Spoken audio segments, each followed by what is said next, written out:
Now, although both sides of the aisle say they're optimistic, the push to create new national policing standards is not going to happen by the president's deadline.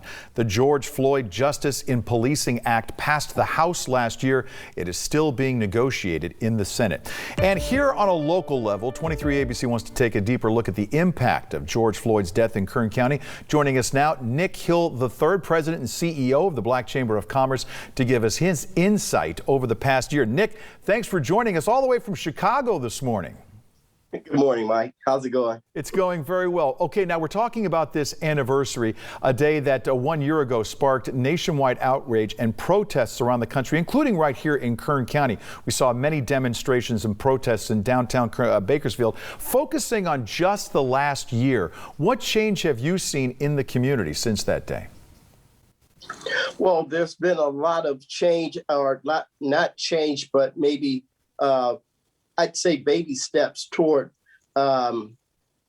quality, a better quality of law enforcement here. I'm not going to say that everything is improved yet, but at least they're marching in the right direction toward that. And with the task force, the citizens task force and everything else like that. But, you know, that still doesn't excuse the fact that we've still got these pop-ups. And I'm talking about these incidents with road cops that's still doing these pop-ups. And so in the midst of the progress, you know, we've still got hiccups along the way. Focusing just on local law enforcement, do you see better communication lately? I see better communication. The Bakersfield PD has a community relations officer. His name is Lieutenant Ryan Croker, you know, and he's dedicated to getting into the neighborhoods and getting a better light on community relations with the citizens of Bakersfield and the Bakersfield Police Department. But as far as any real changes, you know, there's still unreasonable or excessive force still going on, you know, in some incidents. And I don't know if, you know, we'll be able to combat that, because that's just the way that's just the way of the land as far as what the police is concerned. And long as it's not, I'd say, extreme, excessive force, you know, which I think is kind of toning down a little bit since we are in the anniversary of the George Floyd death, and people are more aware, you know, as far as with the body cams and everything else now. I think it's toning down a little bit, but that reality of police brutality is still there. When you're talking with various citizens and businesses within the community that have dealings with police, what about from the business owner's standpoint, from the residents' standpoint? Do they notice any sort of a change? Well, from the business standpoint, it's not too much change, because a lot of times it doesn't affect the businesses in a way that it affects the regular citizen. Mm-hmm. And I'm talking minorities, African American, Hispanic, you know, and things like that. And like when it comes to the citizens, they don't see the change that's coming along. They don't think that the progress is there, and that skepticism always still remain in the regular, I'd say, minority community.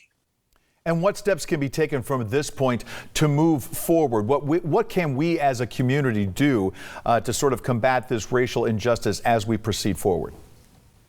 Well, you know, as far as that's concerned, you know, they do have the task force, I'd say the Citizens Task Force and things like that. But, you know, you need to have some people on that task force that's actually been affected by police brutality.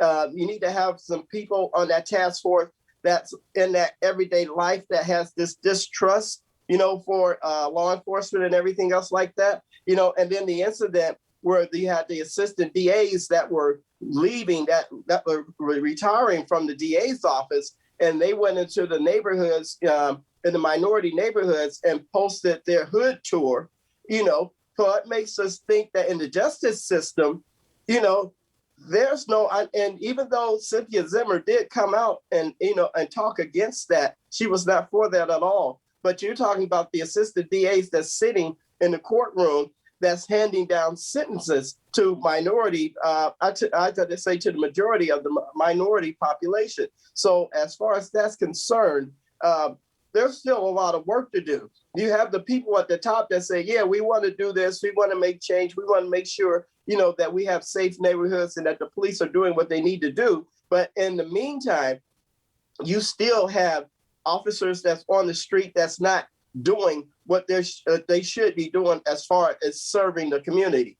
And don't get me wrong, the majority of police officers, they come out and they do their job well. And, people don't realize the stress, that a police officer has every day he walks out of his door. But still, that's no excuse for you to come in and take that power and abuse that power, and assert this to I'd say, minority communities. Nick Hill, the third president and CEO of the Black Chamber of Commerce. We appreciate you joining us live all the way from Chicago this morning, and we'll continue to check in with you in the upcoming months and year. Thank you for your time. Thanks so much, Mike.